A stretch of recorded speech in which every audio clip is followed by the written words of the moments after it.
자, 이어서 중국 얘기 다뤄보도록 하겠습니다. 중국 하면 또 이분이죠. 이베스트 투자증권의 백관열 연구원입니다. 연구원님, 안녕하십니까? 네, 안녕하세요. 이베스트증권 백관열입니다. 네, 이번 주 중국에 대한 얘기를 열심히 전해주시고 계시는데요. 지난번, 그러니까 바로 전에 방송과 좀 다르게 이번에 한 줄 평이 부진한 지표, 그리고 고조된 지정학적 리스크. 이제 악재 쪽으로 조금 더 제목이 간 것 같아요. 좀 더 자세한 내용 들어볼게요. 네, 어제 7월 5일 기준 중국 증시 같은 경우에는 이제 4일간의 상승 흐름이 중단되고 하락 마감했습니다. 상하이 종합지수 같은 경우에는 전일 대비 마이너스 0.69% 하락했고, 선전 성분 지수는 마이너스 91% 하락 마감했는데요. 우선 어제 증시 하락 배경은 이제 6월 차이신 서비스 PMI에 있을 것 같습니다. 이제 차이신 서비스 PMI가 53.9로 확장 국면은 유지했으나 컨센서스 56.2와 전월치 57.1을 크게 하회하면서 경기 둔화 우려가 재부각됐다라고 봐주시면 될 것 같고요.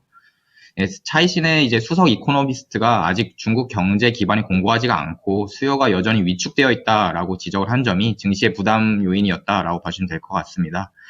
이외에도 이제 지난주에 EU 정상회의에서 중국과의 디리스킬링이 언급이 되었는데 중국 측이 이에 대한 불만으로 외교안보 고위 대표의 방중을 일방적으로 통보한 점과 전 중국 상무부 차관이 이번 관륨과 게르마늄 수출 통제 조치가 이제 시작에 불과하다라고 경고하면서 지정학적 리스크를 부각시킨 게 증시 하락 배경이 아니겠는가라고 보고 있습니다.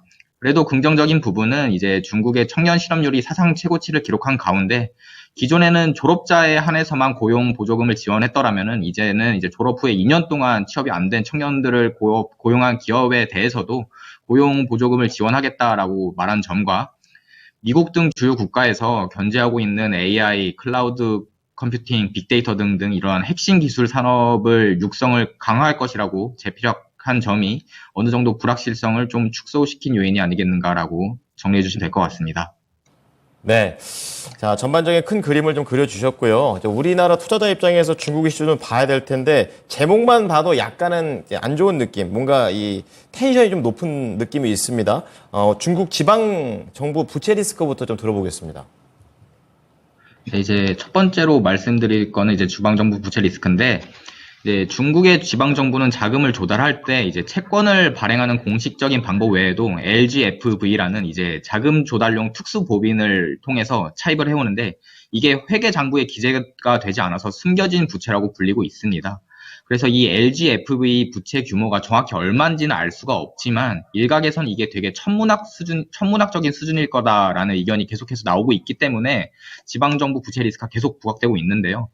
그런데 이번 주 화요일에 이제 중국 대형 국유은행에서 이 LGFV 부채 리스크를 완화하기 위해서 지방정부 대상으로 25년 동안 초장기적으로 대출을 지원할 것이고 한시적으로 대출 이자를 면제해 줄 것이라는 소식이 확산이 되면서 부채 리스크가 좀 완화되는 게 아닌가라는 기대감이 있었는데 근데 어제는 또 이 해당 소식이 사실이 아니다라고 보도가 나왔거든요.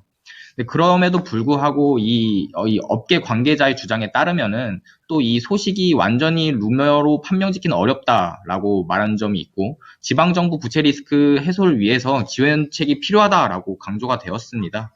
어쨌든 이제 이 지방정부 부채 리스크가 되게 심각한 상황인데 중앙정부의 암묵적 보증이라는 관행이 중국엔 좀 있긴 하지만 그래도 어쨌든 저희가 중국을 바라볼 때 이러한 부분을 좀 경계해야 된다라고 정리해 주시면 될 것 같고요.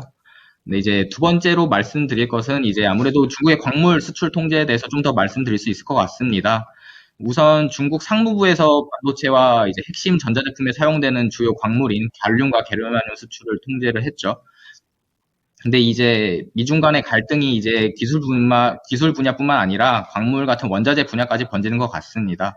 특히 어제 같은 경우에는 중국의 전 상무부 부부장이 이번 수출 통제 조치가 시작에 불과하다면서 중국에 대한 제재가 강화될수록 중국 역시도 대응 조치가 확대될 것이라 경고를 했거든요. 일각에서는 이제 관륨과 게르마늄 수출 통제에 이어서 희토류까지 통제로 번질 수 있다는 우려의 목소리도 나오고 있습니다. 사실상 중국의 이러한 수출 통제 조치가 단기적으로는 공급망에 큰 영향을 줄 수는 있겠지만 장기적 관점에서는 중국에 좀 유리하게 작용되기엔 좀 어렵다고 보고 있습니다. 오히려 주요국에서 이제 미국 같은 주요 국가에서 밀고 있는 탈중국이라든지 뭐 공급망 재편만 더욱 자극시킬 수 있지 않겠는가라고 보고 있는데요.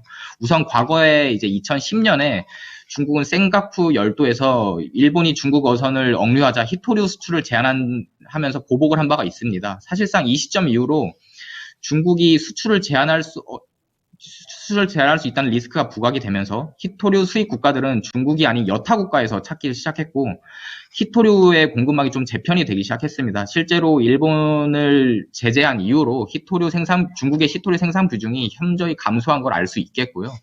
그렇기 때문에 이번 조치 역시도 장기적으로는 오히려 고객들만 중국을 떠나게 만든 게 아니겠는가라고 보고 있습니다. 네, 오늘부터 옐런 장관이 이제 방중 일정이 시작이 되는데 이번 수출 통제에 대한 조치에 대한 건설적인 대화라든지 관련 메시지가 나오는지에 대해서 한 번 더 주목해 볼 수 있다라고 정리해 주시면 될 것 같습니다. 네. 자, 오늘 또 계속해서 나오고 있는 공급망 재편과 관련 수출 통제도 다시 한번 또 다뤄주셨습니다. 여러 가지 관점에서 좀 봐서 유익한데요. 마지막으로 중국의 주요 경제지표 일정이라든지 스케줄 어떻게 되어 있는지 궁금합니다.